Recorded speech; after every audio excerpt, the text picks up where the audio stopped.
What's up YouTube? So today I'm going to be doing a short review and unboxing of the Broncolor F160 LED. And before I bought this, I did quite a bit of research on this, and there's no video or information on the internet, so I actually went to B3K and tested a demo, which you kind of should do with most of the equipment if you could. Let's unbox this.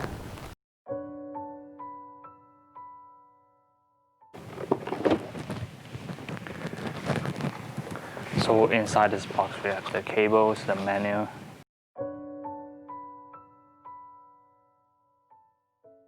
and there we have the F160.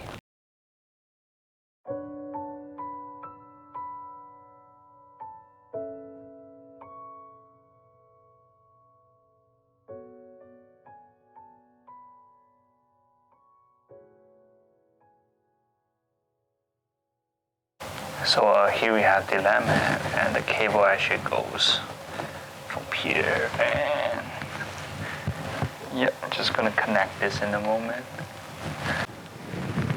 And we also have the micro USB port right here, which is just like the serials. You can get like a little bit of like an update down the road maybe. And here we have the focus knob, which I'll show you in just a minute. And here I think this is where you press it and release the front. As for the dome, it's a matte texture. I'm not sure if the video shows, but so you can push it out just like a postal. It's quite neat, just like the serials. You have an umbrella holder. It's nice to have since the light is actually pretty soft already. So I believe this is an XLR connector, which connects to one of these. Just look at how long this cable is.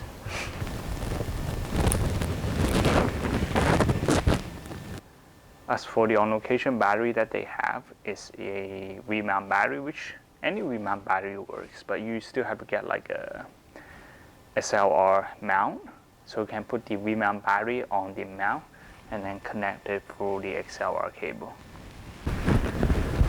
So let's take a look of the menu of the F160. So the menu should be right here.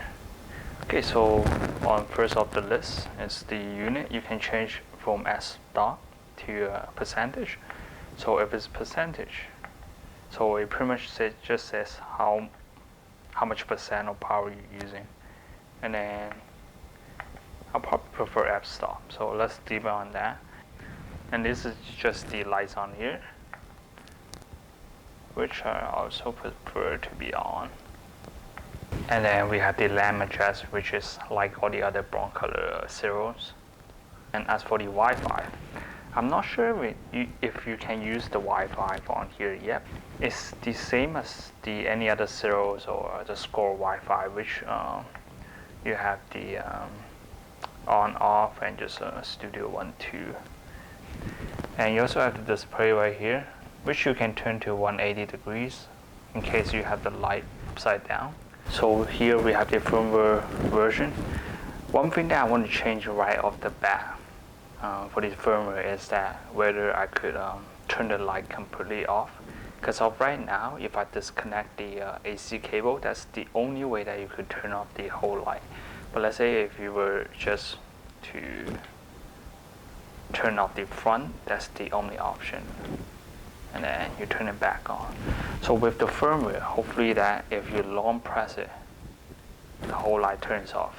Unless you disconnect the whole power cable, the only way to turn it off is that, as of right now. So hopefully, like fully firmware, long pressing this will just turn off the screen, because right now we have the LED screen on just like constantly. So let's say you have a couple of these and you have to unplug every one of them. That's kind of like a pain in the ass. So hopefully they could do that. I just missed another setting right here. You can toggle between tungsten and daylight real quick. So for the next option, we have the Kelvins right here, which this light goes from 2,800 Kelvins, so quite warm, to 6,800 Kelvins. It's quite blue. And then you can also change the tint. So let's take a look of the front of the light. So right now the camera's at 1/50th of a second and f4.5 and ISO is 800. Just gonna play a little bit of the light so you can see like the variations of color temperature that it does.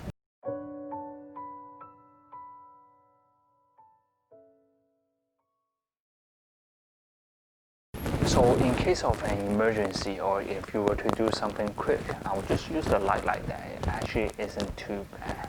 I'm going to put the screen over and see how it changes the light. So with the screen, it definitely loses a lot of power, especially the size of the screen. As for the camera setting, right now we have 1/50th of a second at 4.5 and ISO 800. And as for the light, we only have the ambient light for the whole room. And then this is the minimum power that it can produce, which is 6 stops. And this is 8th stop. And then lastly, we have 10 stop, which is the full power right here. And it does have a fan, but the noise it produces is actually not too bad. So right now we have 6 stop, which is the minimum power. And you can feel the heat a little bit. 9 stop, we still have no fans running. And anything that's above 9, the fan starts running.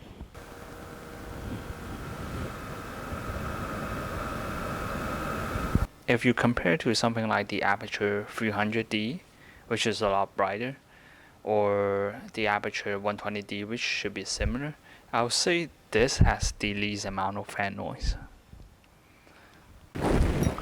So tweak the settings a little bit at 9 stops and change the color temperature to 5000 instead of 5500. It just looks perfect. Right now with mixing with the ambient light, it just looks so natural, and look at how soft the light is, the screen.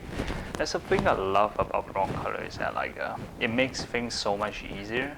And just a little bit of a background, we have the Aperture 300D and we used the Aperture 120D, which we like a lot as for background lights. For the key light, if we want to use something like the Para, this is perfect. Instead of the HMI, which we have to spend about like, say six times the price. Just look at how fast the setup is. If we were to be in a setting where ambient light is involved, this light is just perfect, since you don't need to reproduce the whole scene again. So the only complaint that I have as of right now, after about 2-3 hours of playing with it, is that you just can't turn the whole lamp off without unplugging the power cable. I think they could fix that in the firmware update, since this is a pretty new product. I mean, it was announced 2 years ago. It was in stock, probably in the beginning of the year, which that's what Broncolor do, or Hasselblad, you know, or when they do release something, it's just top notch. There's nothing to complain about it, especially for Broncolor. So that's it for the F160. Thanks for watching, and I'll catch you in another video.